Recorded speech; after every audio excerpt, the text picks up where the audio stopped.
Vamos dar início à segunda parte da aula de vitamina, de suplementação. Vou falar um pouquinho agora sobre a suplementação de vitaminas e minerais no esporte. Né? Será que a ingestão adequada de micronutrientes é importante para o desempenho físico e para a saúde do atleta? A resposta a essa pergunta ela é óbvia, né? Claro que sim.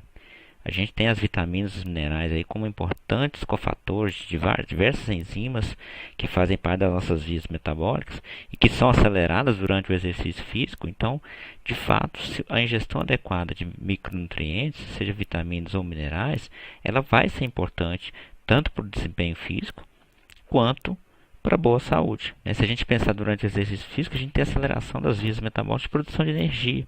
Né? A riboflavina, por exemplo, participa do FAD, a niacina participa do NAD, o ácido pantotênico da acetilcoenzima A, importantíssimo no metabolismo aeróbio, a vitamina B6 importantíssima na glicogenólise. Então, de fato, as vitaminas e minerais elas são importantes. Só que o que não está claro na literatura é que se o atleta, por praticar o exercício físico, acelerar essas vias em determinados momentos, se ele teria uma necessidade maior do que pessoas não atletas. Será que ele vai ter uma melhora no rendimento ou ele vai necessitar de uma injeção acima da RDA? Isso a literatura científica não está conseguindo mostrar para a gente, tá? Na verdade, o que a gente vê aí na literatura, né? Vou falar aqui de duas sociedades importantes. A Sociedade Brasileira de Medicina do Esporte, por exemplo, ela fala assim, ó, não tem evidência de que a suplementação desse micronutriente vai melhorar o desempenho físico, salvo, né, exceto se o sujeito apresentar uma deficiência. Se ele tiver uma deficiência, parece óbvio também pensar que a suplementação vai ajudar a corrigir essa deficiência e vai ajudar no funcionamento normal das nossas vias metabólicas e, consequentemente, pode ter alguma influência no desempenho físico. Mas estando o sujeito com a condição adequada, com o estado adequado de vitaminas e minerais, de todas elas, ele não vai ter nenhum benefício, né? Pelo menos a expectativa é essa, se ele fizer uso de uma suplementação. Então, o que a Sociedade Brasileira de Medicina do Esporte sugere? É que o sujeito melhore a qualidade da dieta. Né? E melhorando a qualidade da dieta, ele vai poder ingerir as quantidades adequadas de todos os micronutrientes. Né? E isso deve ser feito com base nas IDRs. Ou seja, a gente vai fornecer para ele o mesmo valor que é fornecido para um indivíduo não atleta, que é aquele valor de RDA. Isso na hora de fazer a prescrição. O colégio americano também ele vai numa linha parecida. Né? Ele fala que nenhuma suplementação de vitamina ou mineral será necessária se o sujeito estiver ingerindo quantidades adequadas de energia proveniente de alimentos variados, ou seja, ele não está fazendo uma restrição energética, ele faz uma ingestão alimentar equilibrada, né? Faz um dos princípios da dieta saudável, chama-se diversidade. Diversidade quer dizer que você ingerir diversos alimentos diferentes, porque os alimentos têm composições diferentes, eles vão fornecer mais uma vitamina ou outro mineral. E aí você vai ao longo do dia fazendo uma ingestão diversificada de alimentos, atingir os valores necessários de cada micronutriente. E ainda o Colégio Americano coloca que a suplementação de micronutrientes ela pode ser necessária se o sujeito estiver fazendo restrição energética ou tiver deficiência também, que você vai detectar por meio de exame bioquímico. Né? Por que no caso da restrição energética, principalmente se ela for prolongada, ele pode se beneficiar de uma suplementação? Que na verdade é uma complementação. É porque na restrição energética o valor energético é menor, consequentemente o volume alimentar é menor. Então é mais difícil, né? Você vai ter menos alimento ao longo do dia, então é mais difícil você atingir. Aí você vai ter que selecionar mais alimentos que são mais nutritivos para tentar conseguir chegar nos valores de RDA só com a dieta. Nesse caso a complementação ela pode ser bem-vinda, principalmente quando essa restrição energética é mais longa, né? Ainda o colégio americano, ele coloca aqui que os vegetarianos têm que ter algum cuidado, principalmente em relação a alguns micronutrientes chaves, como ferro. Né? O ferro de maior biodisponibilidade está nas carnes, e o vegetariano não consumindo essas carnes vai ter aquele ferro não M só na dieta dele. Por outro lado, a gente sabe que a vitamina C presente nos vegetais ela melhora bem a biodisponibilidade, talvez compense um pouco, mas tem que ter um pouco mais de cuidado em relação à ingestão de ferro. E lembrando que a deficiência de ferro, né, a anemia por deficiência de ferro é a carência nutricional mais comum no mundo, independente de ser atleta ou não, tá? O cálcio também, porque as melhores fontes de cálcio são os leites e derivados. Se for um vegetariano que consuma isso, tudo bem. Mas se for um vegano, ele tem que ter algum cuidado em relação a isso. Embora a gente tenha vegetais verdes escuros, que são boas fontes de cálcio também, né? A vitamina D já é um problema mais generalizado, né? Porque os alimentos não são grandes fontes de vitamina D. A maior parte da vitamina D que a gente usa, ela vem da exposição solar. Então é muito mais o cuidado com a exposição solar. Riboflavina também, que está mais presente em carne, zinco também. E a vitamina B12, que é uma vitamina exclusiva de alimentos de origem animal. Então o sujeito tem que ter algum cuidado. Embora ele possa ter alguma compensação de uma produção pela flora intestinal maior, né? Mas o vegetariano, se ele for um vegetariano estrito, né, um vegano, ele não vai estar consumindo a vitamina B12. Então tem que monitorar para as necessidades de vitamina B12 sejam muito baixinhas, né? E aí o Colégio Americano recomenda, né, consultar um nutricionista esportivo para evitar esses problemas nutricionais, né? A gente espera que consultando o nutricionista o sujeito vai melhorar a qualidade da dieta e vai atingir os valores recomendados desses micronutrientes. O Colégio Americano ainda coloca no último post dele de 2016 alguns alertas importantes. Então, ele fala que aqueles atletas que frequentemente fazem restrição energética, que estão sempre em programas extremos de perda de peso, que eliminam um ou mais grupos alimentares de sua dieta, ou que fazem escolhas pobres mesmo em relação de alimentos, né, eles podem estar, né, cronicamente fazendo um consumo de micronutrientes subótimo. E aí esse sujeito também pode se beneficiar de uma suplementação. Mas aí o ideal seria o quê? Melhorar a qualidade da dieta, né? Não manter uma dieta pobre, desequilibrada e fazer a suplementação para complementar a quantidade de vitaminas e minerais. E aí, né, coloco aqui que mais frequentemente são os casos de deficiência de cálcio, vitamina D, ferro e de alguns antioxidantes. E ainda coloca aqui a suplementação de um único mineral ou vitamina deve ser feita quando a detecção de deficiência clínica, né? E aí ele coloca aqui na parte direita aqui do vídeo que os atletas devem consumir a dieta que forneça pelo menos a RDA ou AI, né? Alguns alimentos não têm RDA, então RDA ou AI para todos os micronutrientes. Então o valor de referência que a gente tem para fazer nossa prescrição para o atleta é aqueles valores de RDA que são os mesmos para não atletas, tá? Então se a gente pensar aqui, né, no esporte, se houver deficiência de vitaminas e minerais, a suplementação de vitaminas e minerais vai ter algum impacto, né? Provavelmente vai ter algum impacto no rendimento físico, melhorando esse rendimento, mas desde que haja deficiência, né?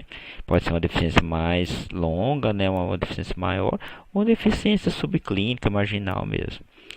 Outra questão aí que envolve micronutrientes em relação ao esporte é a questão do estresse oxidativo. O sujeito que faz exercício físico, ele tem uma demanda energética aumentada, ele usa mais oxigênio, ele produz mais radical livre, né? Isso principalmente exercícios de longa intensidade, de longa duração, né? Exercícios de endurance, de ultra endurance e de alta intensidade. Esse aumento na produção de radical livre ele é normal, tá? Inclusive ele está envolvido no dano muscular, então até certo ponto ele é benéfico porque vai induzir adaptação. Mas o problema é quando há um desequilíbrio, uma produção muito grande de radical livre e uma capacidade antioxidante muito baixa. Aí você pode ter um dano muito elevado e aí prejudicar a saúde e recuperação do atleta, né? Na literatura também há pouquíssimas evidências de que a suplementação de vitaminas antioxidantes como a vitamina C e E, que são as mais estudadas, melhoraria esse quadro aí de produção de radical livre e traria algum benefício em relação ao desempenho, recuperação muscular. Isso é muito fraco, tá? O que se recomenda na prática é o que? É aumentar a ingestão de alimentos ricos em vitamina C, vitamina E e em compostos bioativos como beta-caroteno, antocianina, catequinas que têm ação antioxidante. E isso a gente faz com o quê? Melhorando a qualidade da dieta. Então eu coloquei alguns alimentos, acerola, laranja, goiaba, que são excelentes fontes de vitamina C. E de compostos bioativos também. Gemas de trigo, amêndoas, castanha, amendoim, abacate, óleos vegetais são excelentes fontes de vitamina E, né? Então, às vezes você inclui um chá verde, por exemplo, é rico em catequina. A uva é rica em antocianina. Então, melhorando a qualidade da dieta, você vai dar um aporte antioxidante maior para esse sujeito. Além disso, o próprio exercício físico, que por aumentar o radical livre, ele induz uma adaptação, melhorando a capacidade antioxidante endógena. Por exemplo, glutationa peroxidase, você tem um aumento na atividade dessas enzimas decorrente do exercício físico. Então não precisa pensar em ficar suplementando esses antioxidantes. A vitamina D é um problema mais generalizado, mas no caso dos atletas, a gente tem a questão da ingestão inadequada e principalmente a baixa exposição solar. E isso para atletas que fazem treinos indoor. Então, um lutador de judô, ele não treina ao ar livre, ele vai treinar dentro de uma sala, E a exposição ao sol é muito baixa. A maioria das pessoas, de modo geral, se expõe muito pouco ao sol, Você está dentro de um ônibus, você está dentro de um carro, você está protegido, Você está dentro de uma sala de aula, você está protegido. Você está dentro de um escritório, você está protegido. Então, isso faz com que a gente não tenha uma exposição solar adequada para produzir vitamina D. Por que isso é importante? Porque a maior parte da vitamina D, para atingir as nossas necessidades diárias, vem da exposição solar, cerca de 90%. Nos alimentos a gente não tem quantidades muito relevantes. Muitos países adotam programas de fortificação de alimentos para cobrir essa deficiência, principalmente os países de clima temperado, onde a insolação durante o ano é baixa. E a deficiência da vitamina D vai levar a prejuízo à saúde óssea, vai prejudicar a função imune, o sistema nervoso e muscular. Então, a recomendação é aumentar essa exposição solar de maneira controlada, E a ingestão de alguns alimentos que vão ajudar também, como óleo de peixe, atum, sardinha, salmão, os ovos, produtos lácteos, fortificados principalmente, tá? Tem várias recomendações sobre exposição solar para a produção de vitamina D, mas uma que está aqui baseado na descrição do Holick é você se expor 15 a 20 minutos, isso se for antes das 10 horas, e 5 a 15 minutos se for entre 10 e 15 horas. Isso 2 a 3 vezes por semana, tá? E considerando que essa exposição vai ser face, o rosto descoberto, membro superior, então você teria que estar de camiseta, regata, tá? Não pode ter manga, e membros inferiores expostos, então short. Se você tiver camisa de manga ou uma bermuda mais longa, esse tempo tem que aumentar. Por outro lado também, se você estiver lá na beira da piscina só de sunga, o tempo pode ser menor. Se você deitar, ficar na horizontal, que você aumenta a exposição da área corporal, o tempo pode ser menor. Então é muito variável isso, Além disso, se o sujeito tiver pele escura, ele precisa de um tempo de exposição maior. Esse tempo aqui, se o sujeito fizer 2, 3 vezes por semana e fizer o exame bioquímico aí, a cada 60 dias, ele consegue perceber se ele está atingindo os valores adequados. Houve uma mudança recente aí, num ponto de corte, era de 30 nanogramas, passou para 20, considerado normal. Então fica de olho aí que essa vitamina, ela de fato, ela tem tido aí uma prevalência elevada de deficiência por causa dessa baixa exposição ao sol. Só finalizando a questão da vitamina D, o uso do filtro solar, ele elimina quase que totalmente a produção. Então, na hora que for fazer a exposição solar pensando na vitamina D, você não pode estar usando o filtro solar, Uma outra deficiência aí que é bastante importante é a deficiência de ferro, A anemia por deficiência de ferro é a carência nutricional mais comum no mundo, dependendo de atleta ou não atleta. E por causa do atleta, ela é problemática mesmo. Porque o ferro ele é tão importante para transporte de oxigênio, e além disso atua na produção de oxigênio lá na cadeia transportadora de elétrons. Então, para um sujeito que quando faz exercício tem uma demanda energética aumentada, se ele tiver esse comprometimento, transporte de oxigênio e produção na cadeia transportadora, a situação dele fica complicada. Então vai causar fadiga precoce, reduz a capacidade aeróbica, a imunidade do sujeito, a capacidade de trabalho do sujeito fica diminuída mesmo. E aí tem que fazer suplementação para recuperar. Os atletas de endurance aí, por ter um turnover maior de células vermelhas, eles têm uma propensão maior a desenvolver essa anemia, e principalmente mulheres, por causa da perda menstrual e muitas vezes por dieta restrita. Tá? Qual que é a recomendação? Pensando em prevenir, aumentar a ingestão de alimentos ricos em ferro, as carnes vermelhas, leguminosas, vegetais verdes escuros, cereais fortificados e alimentos ricos em vitamina C, que melhora a biodisponibilidade. Fez exame bioquímico, está com anemia, aí não tem jeito, tem que fazer suplementação mesmo. Esse estudo aqui foi um estudo feito com jogadores de futebol, mulheres, e eles avaliaram, pegaram 28 mulheres, e avaliaram o consumo alimentar delas. tá? Eles fizeram um registro de 8 dias. E aí, depois de avaliar o consumo alimentar, eles dividiram eles em dois grupos. Um que eles chamaram de grupo REC, que era o grupo que fazia uma ingestão de acordo com a recomendação, né, atingindo os valores de RDA, e o grupo não REC, que fazia uma ingestão mais desequilibrada, que não atingia RDA. E fizeram a avaliação bioquímica aqui 24 horas antes do jogo, imediatamente após o jogo e 18 horas após um jogo oficial, tá? E fizeram avaliação de alguns parâmetros bioquímicos, de atividade oxidante, inflamação, tá? E aí a gente vê nos resultados aqui, ó, que o grupo REC ele teve maior nível de atividade antioxidante, capacidade antioxidante sanguínea, tá? Glutationa peroxidase, que é uma enzima antioxidante, e menor nível de creatina quinase e lactato deshidrogenado comparado ao grupo não REC, ou seja, menos dano muscular. Olha que legal, tá? Aí ele coloca aqui embaixo que os dados, né, revelam uma associação entre a ingestão nutricional e o dano muscular, estresse oxidativo, imunidade e marcadores de inflamação. Então, mostrando o seguinte: aquelas que faziam uma dieta mais equilibrada e, consequentemente, uma ingestão melhor de micronutrientes, tinha ali um dano muscular menor, tinha uma imunidade melhor, tinham menos inflamação. Então, mostrando que a alimentação, de fato, ela é importante para a manutenção da saúde do sujeito, para a recuperação, tá? E o nutricionista, será que ele pode prescrever suplemento? Claro que pode, né? A gente tem a lei 8.234, que regulamenta a nossa profissão, e lá fala, né, sobre a prescrição de suplementos necessários à complementação da dieta.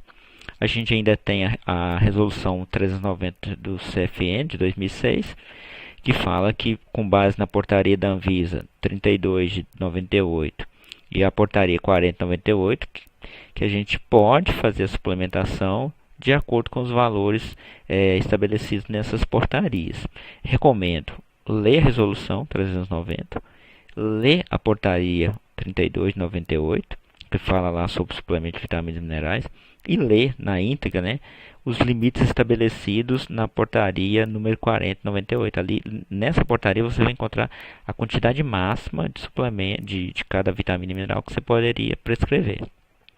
Esse quadro aqui ele é bem didático, ele é do Conselho Regional 1, tá? Conselho Regional de Nutrição número 1, e eles colocaram de uma maneira que ficou interessante para a gente visualizar aqui o que a gente pode e o que a gente não pode fazer. Então aqui está a característica da composição do suplemento, aqui se o nutricionista pode prescrever e qual regulamentação ser consultada.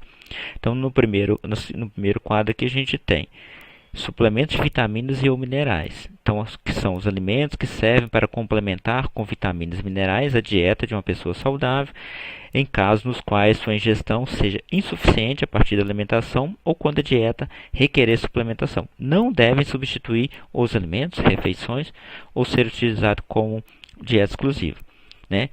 Qual que é o esquema posológico? Então, o esquema posológico são vitaminas e minerais com quantidades situadas entre 25% e 100% da IDR. Então, são aqueles polivitamínicos e minerais que tem várias vitaminas e minerais, né, numa única cápsula ou comprimido, e ali a quantidade de cada vitamina e mineral vai estar numa quantidade que é de 25% a 100% da IDR.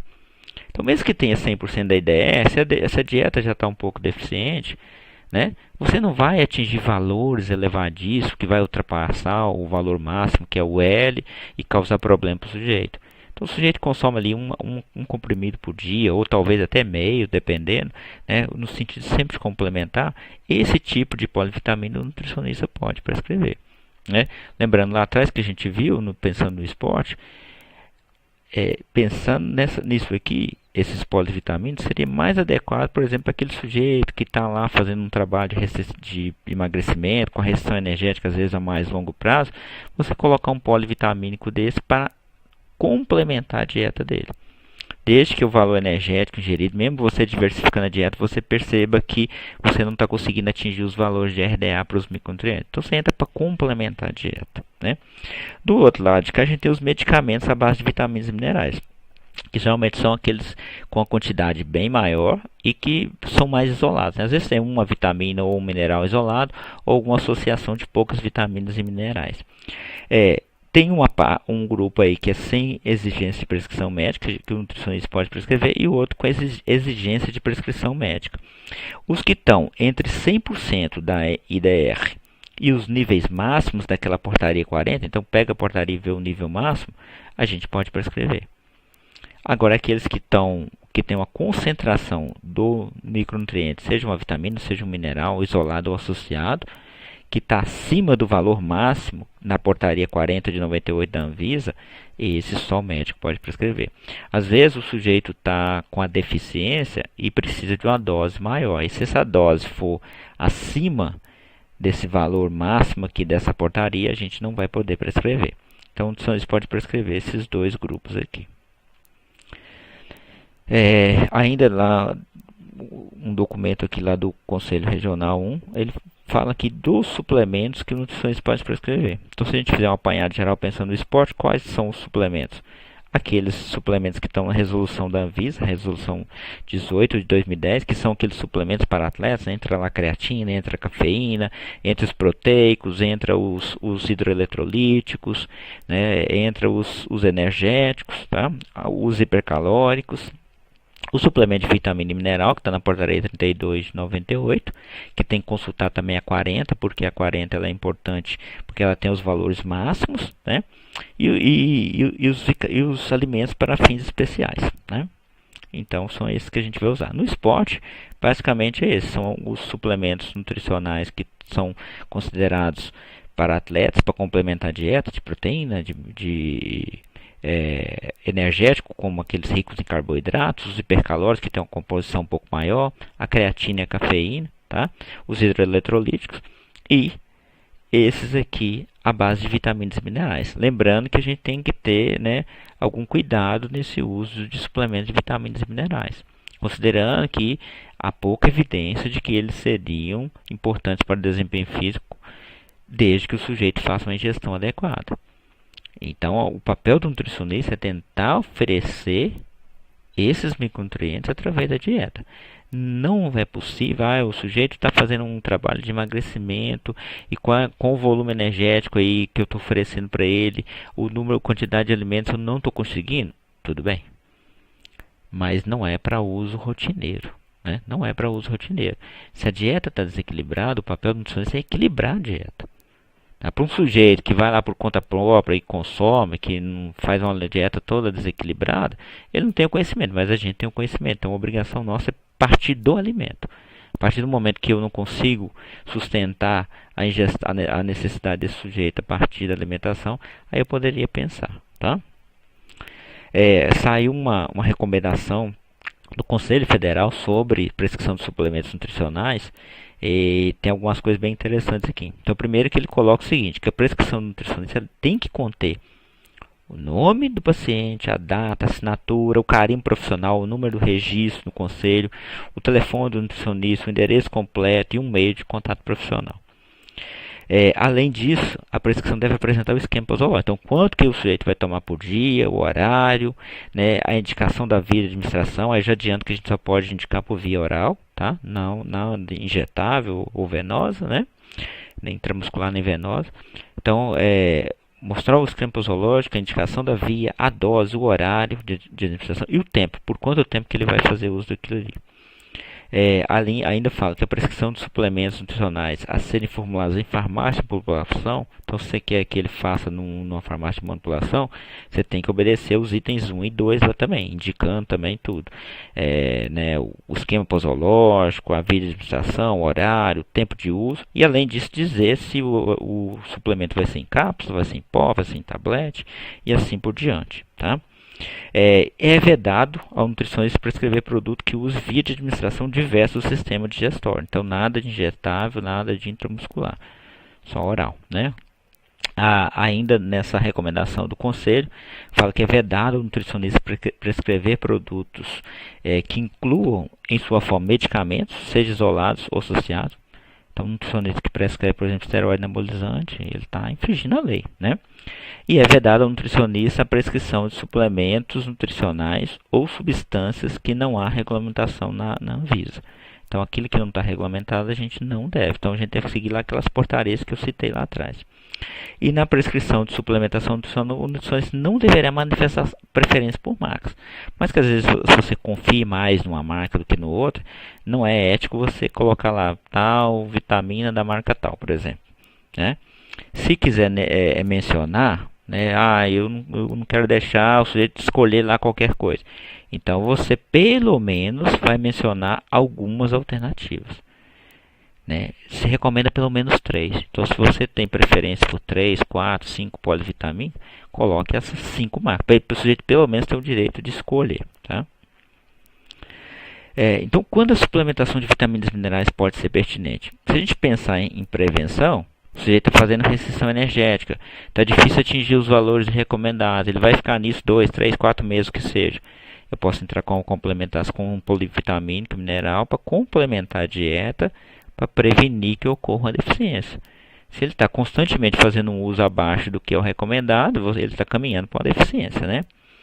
Prática de peso extremo cai na mesma situação, né?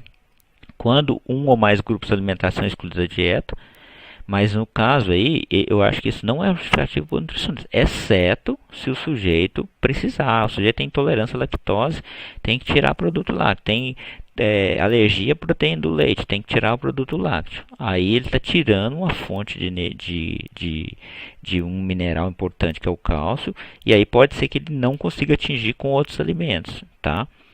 E quando tem dieta desequilibrada. Mas isso, para o nutricionista também, não é desculpa. Porque se a dieta é desequilibrada e o sujeito vira o seu paciente, você tem que equilibrar a dieta dele. A não ser que seja um sujeito que não consiga comer nada. Isso não tem como, né? E o tratamento? O tratamento é quando você tem uma deficiência ou insuficiência. Isso observado a partir de exames bioquímicos. Os sinais clínicos demoram muito mais tempo a aparecer. Então, exame bioquímico rotineiro, pelo menos uma vez por ano, o sujeito fazendo, ele consegue detectar ali se tem uma deficiência subclínica, marginal, ou uma deficiência já aguda mesmo e crônica, né? Outro fator importante aí que deve ser observado em relação aos atletas é a presença de atletas de sexo feminino, é a presença da tríade da mulher atleta, tá? Que é composta por presença de distúrbios alimentares, como bulimia, por exemplo, amenorreia, né, parada da menstruação, e osteoporose. Ela é uma síndrome que ocorre principalmente em adolescentes e mulheres fisicamente ativas, né? As mulheres que sofrem pressão para atingir peso baixo, ter um corpo esbelto e muitas vezes percentual de gorduras que são irreais, né? Às vezes a mulher quer ter 10% de gordura. Isso é até fisiologicamente ruim para a mulher, tá? Elas têm um risco maior. E nos esportes, né, está associado aí que aqueles esportes que exigem peso mais baixo e corpo esbelto. Quais são eles? Ginástica, balé. Você tem uma exposição do corpo, né? E isso faz parte ali. Além do desempenho físico, você tem a questão estética, que é valorizada. Então, na ginástica, no balé, na dança, na patinação artística. E os atletas de endurance, que o peso baixo para eles também é importante para o desempenho físico, tá? Obviamente, a presença de qualquer um desses 3 fatores, dos 3 em conjunto, vai prejudicar o desempenho físico e aumentar o risco de mortalidade, né? É recomendado que se reduza as pressões internas e externas. Então, às vezes, o treinador cobra demais, né? A família cobra demais. E aí, se é um atleta jovem, que não tem uma personalidade formada, que tem dificuldade ali, ela vai ali começar a praticar atitudes inadequadas em relação à alimentação, às vezes em relação ao exercício, e aí pode ter essa síndrome instalada. Eu lembro uma vez que eu vi um depoimento de uma ginasta que ela falava assim, ó, chegava lá de manhã para treinar, pesava. Se tivesse 200 gramas a mais, o treinador mandava ficar o dia inteiro sem comer. Então são práticas que não são adequadas, né? Mulheres que tiver qualquer um desses componentes devem ser investigadas, né? Se tiver apresentando alteração menstrual, padrão alterado de alimentação, perda de peso corporal principalmente mais intensa, alguma arritmia cardíaca, depressão ou fratura por estresse, pode estar associada a essa síndrome aí, tá? Nós vamos fechar aqui essa parte e depois a gente vai entrar na suplementação, nos suplementos nutricionais, principalmente aqueles que fazem parte da resolução da Anvisa, né? Resolução 18/2010 da Anvisa. Vamos iniciar falando da creatina.